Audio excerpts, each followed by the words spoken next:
Hey, Dr. Hartman.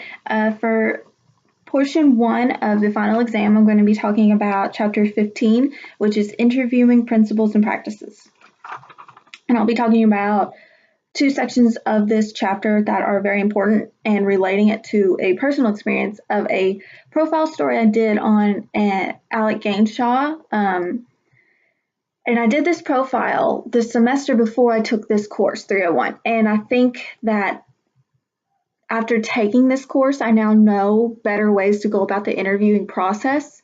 And I thought that this would be great to relate it to that experience. So for step one, on the four principles, which is on page 295, it says prepare carefully. So familiarize yourself with as much background on the person or the event or whatever you are doing as possible. And so in my personal experience, I did do this. This is one thing that I actually did do well. Alec is an artist, and he is from a small town in Indiana, and he moved down here to Lexington to get his career jump started, and because he thought this was a bigger market for art. And he was showing an art gallery at the Parachute Factory, and so I did tons of background research on him, also on the Parachute Factory. I knew all of those, so then that would help build my question base. Establish a relationship with the source. So this can be simple things like being respectful during the interview. More than likely, they'll be happy to come back to you again if you need them for another piece. Maybe, for example, like if Alec ever does get another gig elsewhere, he probably wouldn't mind if I were to email him again. He was very happy with the story I wrote. He was happy that I did ask for the interview.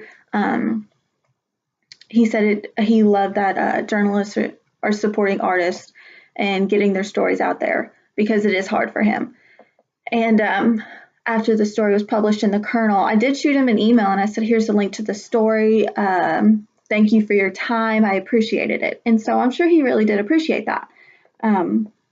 And for number three, ask questions that are relevant. This one's just kind of obvious. You don't go into an interview about art and talk about sports. And number four, listen and watch attentively. This just goes back to the idea of respect. If they can, the person can tell that you're not interested, you don't want to be there, you're trying to go through it very fastly, they're not going to want to give you any information that's going to be helpful to you. And so for the second part, I'm going to talk about on page 303, it is the section called quotes. And whenever you're doing a profile or an interview of any sort, include a lot of quotes. This is one thing that I do regret from the story and that I have learned very much in this class. With all of our stories always needing to consist of at least like 3 quotes. But when you're doing a profile or an interview, readers want to hear from the person themselves, not from you. And this is one thing that I did not do well. I did write a lot of paraphrasing of his quotes, and I should have directly quoted him. So that is one thing that I have learned that I need to fix. And these lessons are important in today's news reporting climate because interviews with people gain credibility. These people, whether it's for a news story, they were there, they know what happened, they know someone was there.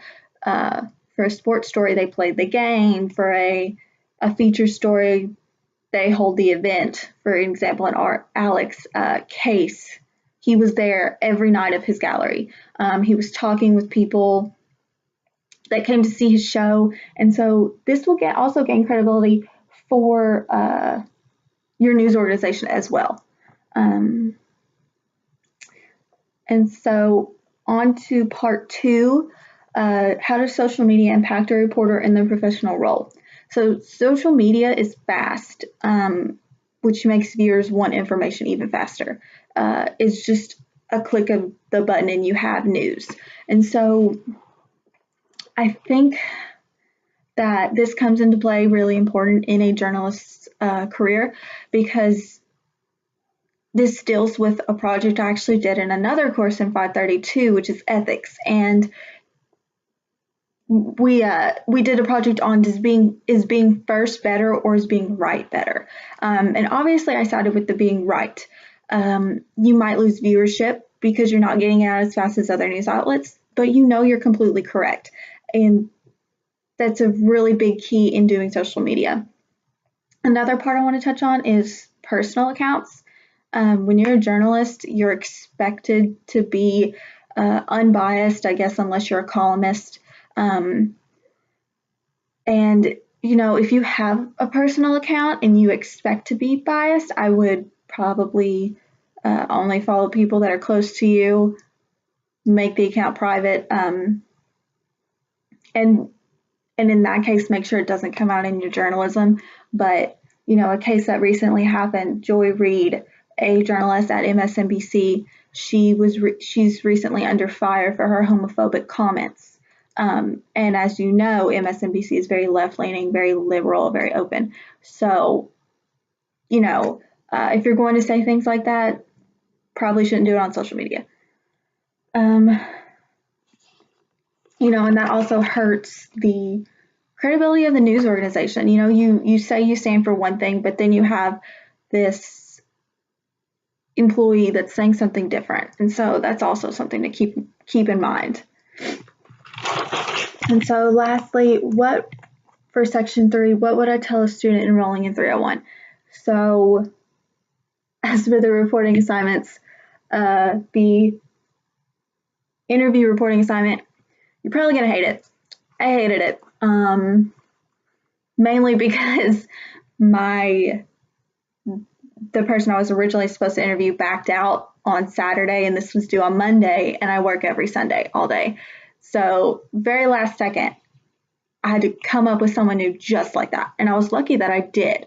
But this is a huge reality, and in an actual journalism career, and that made me realize that this could actually happen.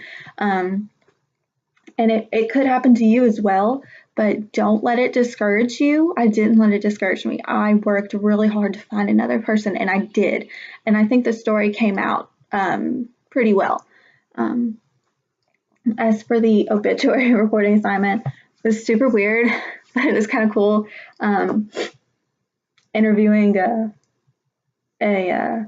another professor in the Graham building. It was funny, but for city council, Hartman has already told us that he will not be making you do this, so good for you. That was very difficult. It was very eye-opening.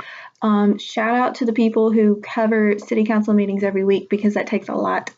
The breaking news reporting assignment, one thing that I learned with these, you know, as with all other reporting assignments as well, but especially breaking news, ask questions. If you don't know how to spell a name, ask how you spell it, because that's super important. Things like that, record it. That goes hand in hand with the speech reporting assignment. It will help you in the long run when you can just go back and get the quote word for word. And I think the last thing that I would tell students is that 204 and 301, they are the foundation for these journalism classes and for your future career. Take them seriously. I have, and it has done me wonders. I've learned so much, and I think it is starting to reflect in my writing and my reporting, in my interviewing. And these are the two classes that really get a well-rounded view of journalism and what you will be doing in the future. And so I think just take it seriously, and that's all I would suggest.